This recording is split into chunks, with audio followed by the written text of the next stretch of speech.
నమస్కారం TCN news కి స్వాగతం ముందుగా ముఖ్యాంశాలు ప్రభుత్వ హామీల అమలుకు అంకితభావంతో కృషి చేయాలి భీమవరంలో అధికారులకు హితవు పలికిన assembly assurance committee chairman Isaq Basha రాష్ట్రంలో నియోజకవర్గాలను పెంచడం పట్ల తణుకులో హర్షం వ్యక్తం చేసిన వైసీపీ ఎమ్మెల్సీ రవీంద్రనాథ్ విద్యార్థుల్లో విజ్ఞానాన్ని పెంచేందుకు తణుకు ప్రభుత్వ డిగ్రీ కళాశాలల్లో నిర్వహించిన భావ వ్యక్తీకరణ మార్పిడి కార్యక్రమాలు పాల్గొన్న తాడేపల్లిగూడెం డీఆర్జీ ప్రభుత్వ డిగ్రీ కళాశాల విద్యార్థులు పోలవరం ప్రాజెక్టు నిర్వాసితులకు వేగవంతం చేసిన పునరావాస పనులు రాజమండ్రిలో స్పష్టం చేసిన ఆంధ్రప్రదేశ్ మినిస్టర్ డాక్టర్ రామానాయుడు కోనసీమ జిల్లాలో వెల్లివిరిసిన వదంతులతో రద్దీ అయిన పెట్రోల్ బంకులు కొన్ని చోట్ల పెరిగిన ట్రాఫిక్ సమస్యలు మహిళల ఆదాయాన్ని పెంచేందుకు సముద్ర నాచు సాగును ప్రోత్సహించాలి అమలాపురం కలెక్టరేట్లో ఉద్బోధించిన అంబేద్కర్ కోనసీమ జిల్లా జాయింట్ కలెక్టర్ నిశాంతి సహజ వనరులను వినియోగిస్తూ స్వయం సమృద్ధిని సాధిస్తున్న చింతలమెరక బాలాజీ సత్యవతి దంపతులు అభినందిస్తున్న అధికారులు వాడపల్లి వెంకన్న ఆలయంలో 27 రోజులకు హుండీల ఆదాయం 1,82,00,000 వెల్లడించిన ఆలయ deputy commissioner Chakradhar Rao Polavaram project పనులను పరిశీలించిన కేంద్ర జలవనరుల శాఖ కార్యదర్శి కాంతారావు నూతన సీఈఓ సంజీవ్ ఓహ్రాలు ద్వారకా తిరుమల చిన్న వెంకన్న ఆలయాన్ని దర్శించి పూజలు చేసిన మాజీ మంత్రి అంబటి వేద ఆశీస్సులు అందించిన పండితులు జిల్లాలో ప్రభుత్వ హామీల అమలుపై అధికారులు ప్రత్యేక శ్రద్ధ తీసుకుని సమయపాలనతో పనులను పూర్తి చేయాలని Andhra Pradesh legislative council assurance committee chairman C Isaq Basha పేర్కొన్నారు పశ్చిమ గోదావరి జిల్లా కేంద్రమైన భీమవరం కలెక్టరేట్లో గురువారం నిర్వహించిన Andhra Pradesh legislative council assurance committee సమావేశంలో ఆయన పాల్గొని మాట్లాడారు జిల్లాలోని తీర ప్రాంత గ్రామాలలో ఉన్న తుఫాన్ షెల్టర్ల అభివృద్ధికి అవసరమైన నిధుల కోసం సమగ్ర ప్రతిపాదనలు సిద్ధం చేసి సమర్పించాలని రెవెన్యూ శాఖ అధికారులకు ఆదేశించారు జిల్లాలోని ఎస్సీ ఎస్టీ బీసీ కాలనీలలో చిన్న దేవాలయాల నిర్వహణ అర్చకుల జీతభత్యాలు ధూపదీప నైవేద్యాల అమలు పరిస్థితిని దేవాదాయ శాఖ అధికారులను అడిగి తెలుసుకున్నారు శిథిలావస్థలో ఉన్న దేవాలయాల అభివృద్ధికి ప్రత్యేక శ్రద్ధ తీసుకోవాలని వెల్లడించారు అది ఖచ్చితంగా అమలు కావాలి అది అమలు ఏ రకంగా ఏ విధంగా వల్ల కాలేదు ఎంతవరకు అమలు అయ్యాయి దాని యాక్టివిటీ ఏమి అనే ఒక విషయం తెలుసుకోవడం కోసమే ఈ అస్యూరెన్స్ కమిటీ ఉంటుంది కౌన్సిల్ అయితే ఇక్కడికి వచ్చి ప్రతిదీ పర్సూ చేయలేదు కాబట్టి ఒక కమిటీ వస్తుంది ఆ కమిటీ మేము మీరు ఈ రిపోర్ట్స్ని తీసుకుని మేము ఆనరబుల్ కౌన్సిల్కు ఇవ్వడం జరుగుతుంది దాని మీద ఏం యాక్షన్ తీసుకోవాలి ఏం చేసుకోవాలనేది రోజు ఉంటుంది ఇది చాలా ఇంపార్టెంట్ కమిటీగా ఉంటుంది ప్రతి విషయం ఇప్పటి నుంచో ఈ కమిటీస్ చాలా సంవత్సరాలుగా అంటే ఆల్మోస్ట్ 10 years 15 years నుంచి కూడా కమిటీస్ యాక్టివేషన్లో లేవు దానివల్ల అస్యూరెన్సెస్ చాలా పెండింగ్ ఉన్నాయి స్టేట్ అంతా ఇది తీసుకోవాలి మేమేం చేస్తున్నామంటే డిస్ట్రిక్ట్ వైజ్ ఒక్కొక్క డిస్ట్రిక్ట్లో ఏమేమి ఉన్నాయి ఏం పెండింగ్స్ ఉన్నాయి అందరినీ స్టేట్కి పిలిచేదానికంటే అంటే విజయవాడకు పిలిపించి మిమ్మల్ని ఆఫీసర్ అందరినీ చేసేదానికంటే వేరే ఫీల్డ్కి వెళ్ళి డిస్ట్రిక్ట్లో కూర్చొని ఒక్కొక్క కమిటీ దగ్గర నుంచి ఏమేమి అస్యూరెన్సెస్ పెండింగ్ ఉన్నాయి దాని సాధ్యాసాధ్యాలు ఎంతవరకు ఉన్నాయి దాని క్లోజ్ ఎంతవరకు చేయించాలని చేయడం వచ్చేసి మేమే డిస్ట్రిక్ట్ విజిట్స్ చేయడం జరుగుతుంది అందులో భాగంగానే ఇక్కడికి రావడం జరుగుతుంది అస్యూరెన్స్ కమిటీ వల్ల ప్రజలకు ఎంతో మేలు జరిగే అవకాశాలు ఉన్నాయి ఎందుకంటే గవర్నమెంట్కు ప్రామిసెస్ ఎన్నో చేసేటారు అది ఇంప్లిమెంటేషన్ చేయాల్సిన అవసరం ఉంటుంది కాబట్టి అవి కొన్ని ప్రాక్టికల్గా కొన్ని ల్యాబ్స్ కూడా అయ్యాయి ఏ రకంగా ఉందంటే ఇప్పుడు ఫర్ ఎగ్జాంపుల్ తుఫాన్ షెల్టర్ ఈ సమావేశంలో కౌన్సిల్ సభ్యులు Kauru Srinivas joint collector T Rahul Kumar Reddy DRO B Sivanarayana Reddy గృహ నిర్మాణ సంస్థ అధికారి జి పిచ్చయ్యతో పాటు దేవాదాయ ఇరిగేషన్ మత్స్యశాఖ ఉద్యాన శాఖ మార్కెటింగ్ తదితర శాఖల అధికారులు పాల్గొన్నారు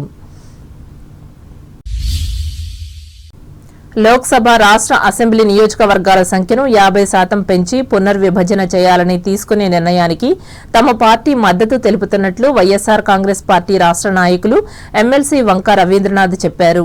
తణుకులో తన గృహంలో బుధవారం మీడియాతో మాట్లాడారు. అయితే జనాభా ప్రాతిపదికన వీటి సంఖ్యను పెంచితే సరైనది కాదన్నారు. అలాగే జరిగితే సమాజాభివృద్ధిని దృష్టిలో పెట్టుకుని కుటుంబ నియంత్రణను పాటించిన ఆంధ్రప్రదేశ్, తెలంగాణ రాష్ట్రాలకు నష్టం జరిగే ప్రమాదం ఉందన్నారు. వీటిని పరిగణనలోకి తీసుకుని కేంద్ర, రాష్ట్ర ప్రభుత్వాలు బాధ్యతగా వ్యవహరించాలని రవీంద్రనాథ్ సూచించారు. దేశవ్యాప్తంగా నియోజకవర్గాల పునర్విభజన నిర్ణయం చాలా మంచిది, చాలా అవసరం కూడా. మారుతున్న పరిస్థితులకు అనుగుణంగా రాజకీయ ప్రాతినిధ్యం ఉండాలి. అలాగే ప్రజల యొక్క ఆకాంక్షలన్నీ కూడా చట్టసభల్లో ప్రతిస్పందించారు. ఏ ప్రతిపాదిక మీద ఈ సీట్లు పెంచుతున్నారో అనేది చాలా ముఖ్యమైన విషయం. జనాభా ప్రతిపాదిక మీద పెంచడానికి వైఎస్ఆర్సీపీ తరపున మేము పూర్తిగా వ్యతిరేకిస్తాం. దక్షిణాది రాష్ట్రాలు, ఆంధ్రప్రదేశ్ అవని, కర్ణాటక అవని, తెలంగాణ అవని, ఈ రాష్ట్రాలన్నీ కేంద్ర ప్రభుత్వం చెప్పే మార్గదర్శకాలు అంటే కుటుంబ నియంత్రణ పాటించుకుంటూ జనాభాని కంట్రోల్ చేసుకున్నాయి. జనాభా నియంత్రణ లేకుండా ఉత్తరప్రదేశ్, బీహార్ ఆ రాష్ట్రాల్లో జనాభా ఎక్కువ పెరిగింది. మరి జనాభా బేసిస్ మీద కనుక సీట్లు పెంచితే బీహార్ లాంటి చోట 50% to 60% సీట్లు పెరిగే ఒక అవకాశాలు ఉంటాయి. ఆంధ్రప్రదేశ్, తెలంగాణ లాంటి చోట ఒక 20% మాత్రం పెరిగే అవకాశాలు ఉంటాయి. ఈ సౌత్ రాష్ట్రాలు ఎవరైతే కుటుంబ నియంత్రణ పాటించి జనాభాని కంట్రోల్ చేసుకున్నారో వాళ్ళకి అన్యాయం జరుగుతుంది. ఆ రాష్ట్రాలకి అది ఎంత మాత్రం కరెక్ట్ కాదు. రాజకీయంగా అన్ని ప్రాంతాలు సమతుల్యత ఉండాలి. సమతుల్యత ఉండాలంటే ప్రస్తుతం ఏ ప్రతిపాదిక మీద ఉన్నాయో సీట్ని ఏదైతే పెంచాలనుకున్నారో ప్రపోర్షనేట్గా ప్రతి రాష్ట్రాన్ని ప్రపోర్షనేట్ విధంగా పెంచితేనే ఒక సమతుల్యత వస్తుంది. ముఖ్యంగా పార్లమెంటు విషయంలో మాత్రం ఖచ్చితంగా ప్రతి రాష్ట్రం కూడా 2026లో ఏదైతే జనాభా ఉందో, ఏది సీట్లు ఉన్నాయో ఈ సీట్ని ఎంతైతే పెంచాలనుకున్నారో ఆ సీట్లకు అనుగుణంగా పెంచాలని వైఎస్ఆర్సీపీ చెప్తుంది. అలాగే మేము త్వరలో కూడా మా అధినాయకుడు దక్షిణాది రాష్ట్రాలతో కూడా కొన్ని సమావేశాలు జరిపి దక్షిణాది రాష్ట్రాల యొక్క వాణిని కూడా చాలా బలంగా వినిపించే ఆలోచనలు ఉన్నాయి. వివిధ ప్రాంతాలకు చెందిన ప్రభుత్వ డిగ్రీ కళాశాలల విద్యార్థులను ఒకే చోట సమావేశపరిచి ఆయా ప్రాంతాల విద్యాసంస్థల తీరుతెన్నులను, సదుపాయాలను తెలుసుకునేందుకు తణుకు చిట్టూరు ఇంద్రయ్య ప్రభుత్వ డిగ్రీ కళాశాలలో బుధవారం స్టూడెంట్ ఎక్స్చేంజ్ కార్యక్రమాన్ని నిర్వహించారు. ఈ మేరకు తాడేపల్లిగూడెం డీఆర్జీ ప్రభుత్వ డిగ్రీ కళాశాల విద్యార్థులు తణుకు విచ్చేసి చర్చలలో పాల్గొన్నారు. అలాగే ఈ కళాశాల గ్రంథాలయం, స్కిల్ హబ్, భౌతిక శాస్త్రం, రసాయన శాస్త్ర ప్రయోగశాలలను, స్టూడియోలను పరిశీలించి అవగాహన చేసుకున్నారు. అనంతరం సామూహికంగా ఏర్పాటు చేసిన సమావేశంలో స్థానికంగా తెలుసుకున్న అంశాలను విద్యార్థులు వివరించారు. కాగా తెలుగు అధ్యాపకురాలు డాక్టర్ డి కనక మహాలక్ష్మి మాట్లాడుతూ ప్రపంచ విజ్ఞానం దగ్గరికి వచ్చిన నేపథ్యంలో ఇరుగు పొరుగు విద్యాసంస్థల అభివృద్ధి విషయాలను తెలుసుకోవడం మంచిదన్నారు. దీని ద్వారా ప్రాథమిక విజ్ఞానం చేకూరగలదన్నారు. శాస్త్రీయంగా ఏర్పాటు చేసిన ఈ విద్యార్థుల పరస్పర మార్పిడి విద్యార్థులను మిశ్రమ బృందాలుగా విభజించి ప్రతి బృందానికి విభిన్న అంశాలను కేటాయించి చర్చలలో పాల్గొనేలా ప్రోత్సహించినట్లు డాక్టర్ కనక మహాలక్ష్మి వివరించారు. ముఖ్యంగా మాతృభాష ప్రాముఖ్యత, సామాజిక మాధ్యమాల ప్రభావం, విద్యార్థి జీవితంలో క్రమశిక్షణ, ఆన్లైన్, ప్రత్యక్ష విద్య వంటి అంశాలపై విద్యార్థులు తమ అభిప్రాయాలను వ్యక్తపరచడం సంతోషంగా ఉందని ఆమె పేర్కొన్నారు. అలాగే డిఆర్జీ ప్రభుత్వ డిగ్రీ కళాశాల తాడేపల్లిగూడెం వారికి మధ్య జరిగిన తెలుగు విభాగాల మధ్య జరిగిన ఎంఓయూ ఆధారం చేసుకుని స్టూడెంట్ ఎక్స్చేంజ్ ప్రోగ్రాము ఈరోజు మా కళాశాలను నిర్వహించడం జరుగుతుంది. దానికి డిఆర్జీ ప్రభుత్వ డిగ్రీ కళాశాల తాడేపల్లిగూడెం విద్యార్థులు వారి యొక్క తెలుగు విభాగ అధ్యాపకులు మా కళాశాలకు రావడం జరిగింది. దీంట్లో భాగంగా మా కళాశాలలో ఉన్నటువంటి వివిధ విభాగాలను సందర్శించారు. Library, physics lab, maths lab, computer lab వీటన్నింటినీ సందర్శించడం జరిగింది. అలాగే ఈ కార్యక్రమంలో భాగంగా అక్కడి విద్యార్థులు మా కళాశాల విద్యార్థులతో ఒక డిస్కషన్ అనేది, ఒక గ్రూప్ డిస్కషన్, బృంద చర్చ అనేది నిర్వహించడం జరుగుతుంది.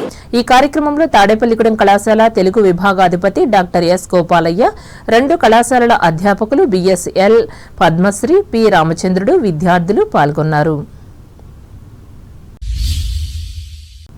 తణుకులో మొదటి డిగ్రీ కళాశాలగా ప్రసిద్ధి చెందిన చిట్టూరు ఇంద్రయ్య ప్రభుత్వ డిగ్రీ కళాశాల పరీక్షా విభాగానికి అవసరమైన 15,000 రూపాయల విలువ చేసే బీరువాను మానవతా సంస్థకు చెందిన విశిష్ట దాత గోకవరపు కాశీ విశ్వేశ్వరరావు బుధవారం బహూకరించారు.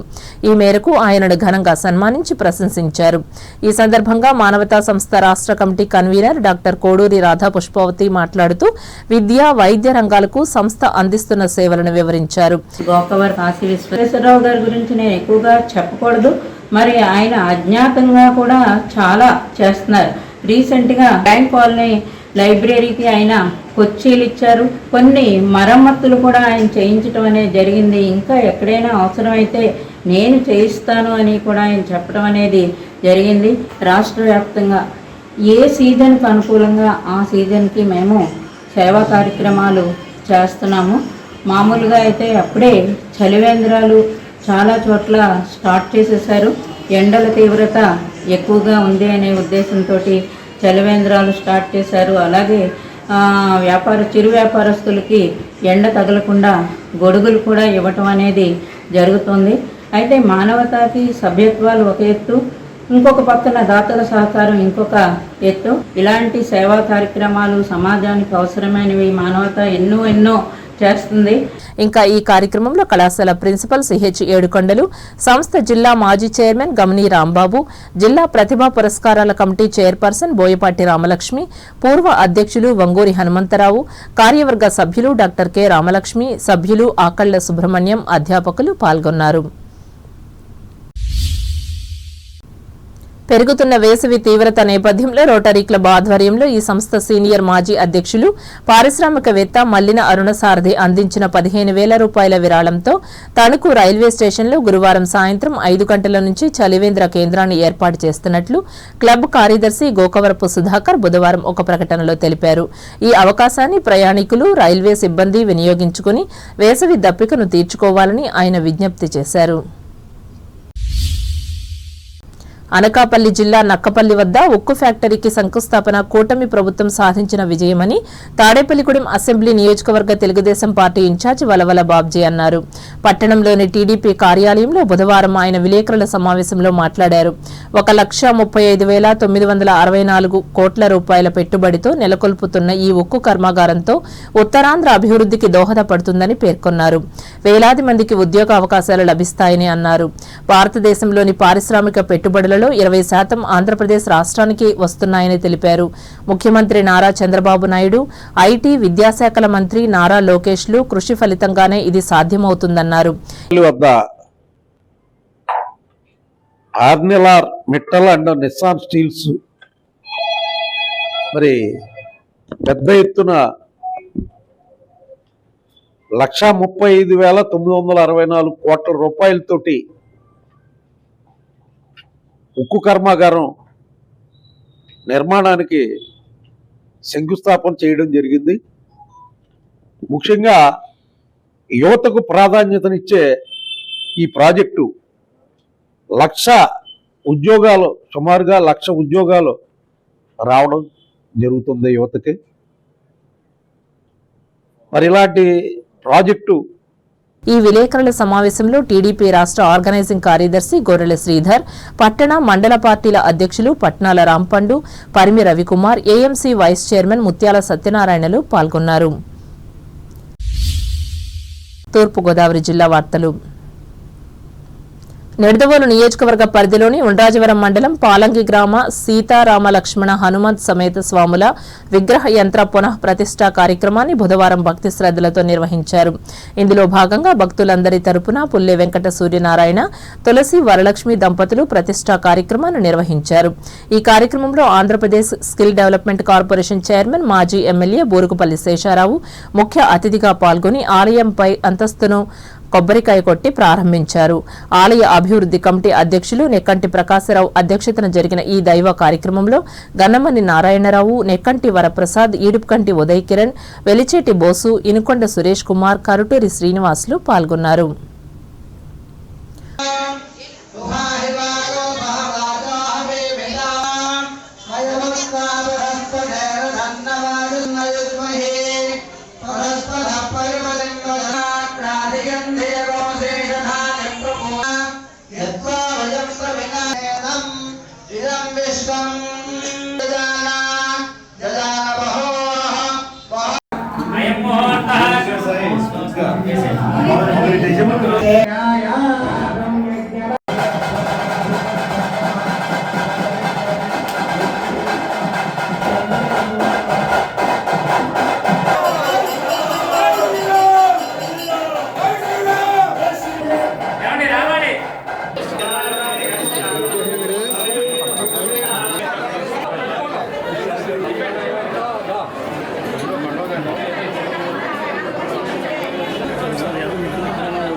పోలవరం ప్రాజెక్టు నిర్మాణంతో పాటే సమాంతరంగా నిర్వాసితుల కోసం సహాయ పునరావాస పనులను వేగవంతం చేశామని రాష్ట్ర జలవనరుల శాఖ మంత్రి నిమ్మల రామానాయుడు తెలిపారు. రాజమహేంద్రవరం అతిథి గృహంలో పోలవరం ప్రాజెక్టు పరిశీలనకు వచ్చిన కేంద్ర జలశక్తి శాఖ కార్యదర్శి విఎల్ కాంతారావును బుధవారం ఆయన కలిసి మాట్లాడారు. కేంద్ర ప్రభుత్వ సహకారంతో ప్రాజెక్టు పనులను శరవేగంగా చేస్తున్నామని చెప్పారు. అలాగే ప్రాజెక్టు నిర్మాణానికి అవసరమైన పెండింగ్ డిజైన్లకు వెంటనే అనుమతులు వచ్చేలా సహకరించాలని కోరారు. అదేవిధంగా వృధాగా సముద్రంలో కలిసిపోతున్న గోదావరి వరద జలాలు వినియోగించుకునేలా పోలవరం నల్లమల సాగర్ ప్రాజెక్టుకు తక్షణమే సాంకేతిక ఆర్థిక అనుమతులు ఇవ్వాలని విజ్ఞప్తి చేశారు. తుఫానులు, ఆటుపోట్లు వంటి సముద్రపు కోత, నదులకు కోతకు గురవుతున్న ప్రాంతాల రక్షణకు సాయం చేయాలని అన్నారు. ఆల్మట్టి డ్యాం ఎత్తు సుప్రీంకోర్టు పరిధిలో ఉన్నందున ఆర్ఎండ్ఆర్ భూసేకరణ వంటి వాటికి కర్ణాటక ప్రభుత్వం ముందుకు వెళ్లకుండా సహకరించాలని కోరారు. ఈ కార్యక్రమంలో కలెక్టర్ చేకూరి కీర్తి పాల్గొన్నారు. ఇప్పుడు వాణిజ్య ప్రకటనలు.